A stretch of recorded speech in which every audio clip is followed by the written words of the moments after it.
Jujur aja, awalnya gue sama sekali gak tertarik buat ngikutin anime ini. Coba aja kalian perhatiin dari judulnya. Pikiran pertama gue pas baca judul anime ini adalah, ya ini mah cuma romcom musiman biasa yang sekali lewat, paling cuma mimpi basahnya autor. Nah, gue sama sekali gak tertarik buat nonton anime ini. Awalnya, sampai ada satu momen gue lagi scrolling di TikTok dan nemu klip dari episode 5 anime ini. ほら、こっち出てあげるからおいでって言ってんの。誰にも負けないくらいだ。やっぱりマキ、私のこと好きでしょ。マキのこと好きじゃないかもしれなくて大好きだか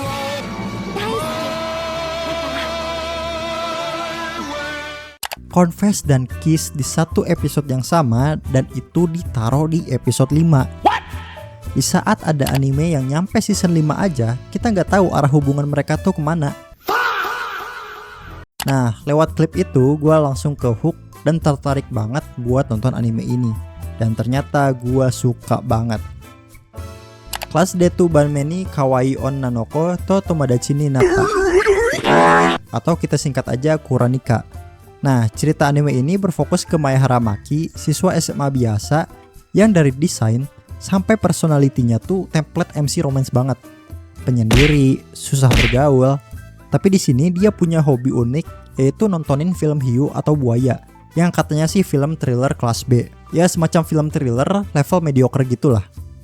Nah, pas momen perkenalannya di kelas, dia nyebutin hobi anehnya ini yang bikin dia dipandang aneh sama teman-teman sekelasnya. Abis itu dikenalin lah cewek yang disebut paling cantik nomor 1 di kelas, yaitu Amamiyu. Dia ini dari awal udah mancarin aura heroin banget. Lucu, cantik, imut, primadona banget lah. Terus dikenalin juga teman dekatnya si Amami ini, yaitu cewek tercantik nomor 2 di kelas, Asanagi Umi. Nah, kalau si Umi ini awal kelihatannya emang kayak supporting karakter banget. Nggak terlalu bersinar kayak si Amami, ya lebih low profile lah. Singkat cerita, Maki yang gak punya teman sampai akhir semester ini itu pergi ke toko video. Dan gak disangka-sangka dia ketemu sama Umi. Ternyata Umi ini sengaja pengen ketemu sama Maki karena dia tuh punya hobi yang sama, yaitu main game sama nontonin film kelas B atau kelas mediocre. Nah, disinilah kisah mereka berdua dimulai. Secara premis, jujur aja gak ada yang spesial. Cerita romance tentang seseorang yang penyendiri berinteraksi sama orang yang populer itu udah sering banget kita lihat. Bukan sesuatu yang spesial lah. Nah, terus apa yang bikin gue suka dan betah buat ngikutin anime ini? Salah satu yang ngebedain dari anime lain itu adalah adanya pendalaman psikologis dari karakternya. Di sini, premis cewek tercantik nomor 2 itu bukan cuma gimmick aja, tapi ada latar belakang yang bikin gue paham kenapa premisnya harus kayak gitu. Nah, seiring berjalannya cerita, kita itu nanti diajak ngeliat gimana Umi itu ngerespon status sosialnya yang selalu ada di bawah bayang-bayang Amamiyu. Hal ini ngebuat setiap tindakan yang diambil Asanagi Umi itu kerasa masuk akal banget. Mulai dari kenapa dia ngedeketin MC yang culun ini, kenapa dia bisa makin dekat sama si MC, kenapa dia awalnya gak mau nge-reveal hubungan dia ke teman-temannya, terutama ke teman dekatnya yaitu si Amamiyu. Nah, itu semua adalah konsekuensi psikologis dari karakternya, bukan cuma sekedar fanservice murahan, dimana heroinnya tuh ngegoda MC secara irasional dan secara tiba-tiba tertarik sama MC cuman demi fanservice, atau mungkin bahasa sekarang cuman demi mimpi penonton aja. Nah, ini juga berlaku buat Maki. Gue kira sifat penyendirinya itu sekedar buat so edgy dan biar gak menonjol. Ternyata dari episode 1 aja kita dikasih lihat kalau dia tuh sebenarnya pengen banget buat berteman, tapi dia itu kesulitan secara kemampuan. Ada trauma masa lalu yang ngelatar belakangin hal itu.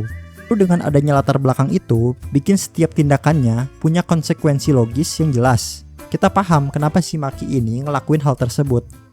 Nah, selain itu, progres hubungan mereka itu asik banget menurut gua, dan gak stagnan atau tarik ulur gak jelas. Secara preferensi juga gue emang lebih suka tipikal karakter kayak Umi ketimbang Amamiyu. Kalau gue interpretasikan di real life, Amamiyu itu tipe cewek idola yang perfect, baik hati, dan gak punya salah. Kalau lu kirim reels meme ke dia itu bakal bales, Ih, kamu gak boleh kayak gitu, itu gak baik. Tapi kalau Asanagi Umi, dia bakal ikutan ketawa dan jadi kirim-kiriman reels. Nah, singkatnya tipe kayak Umi ini lebih asik kalau diajak nongkrong lah. Ini tuh bikin hubungan mereka yang mostly cuma diem di rumah Maki jadi lebih menarik. Oh iya, desain karakternya Umi juga gue suka banget. Ditambah seiyunya itu adalah Manaka Iwami, seiyu favorit gue yang juga ngisi suara Kurokawa Akane dari anime Oshinoko. Nah, tapi di balik hal yang gue suka tadi, ada hal yang menurut gue kurang bagus, yaitu di bagian visualnya. Secara umum sih sebenarnya standar anime romance, visualnya gak sebagus make ini, tapi ya gak hancur-hancur banget lah. Mungkin secara visual, levelnya tuh sama kayak Giji Harem atau Kubosan. Nah, yang gua highlight ada beberapa gambar, terutama gambar diem yang ngambil perspektif tertentu, itu kerasa banget kurangnya. Di sini gua kasih lihat contohnya di mana ada scene landscape yang secara proporsi tubuh tuh gak enak dilihat. Tangannya kelihatan pendek, sama karakter dengan backgroundnya tuh kelihatan banget gak nyatu. Untungnya ini cuma ada di beberapa scene aja, jadi overall tetap gua bisa nikmatin sih. Dan gua berharap banget kalau anime ini lanjut ke season 2, aspek visual ini bisa diimprove jadi jauh lebih indah.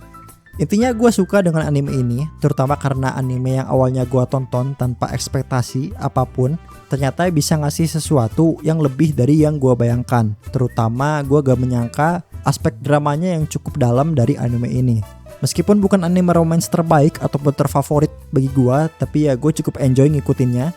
Ya udah, segitu aja yang bisa gue share. Kalau kalian suka dengan konten gue, kalian bisa support lewat donate di Saweria yang linknya ada di deskripsi video ini. Gimana menurut kalian tentang anime ini? Silahkan share pendapat kalian di kolom komentar. Segitu aja dari gua, sampai jumpa.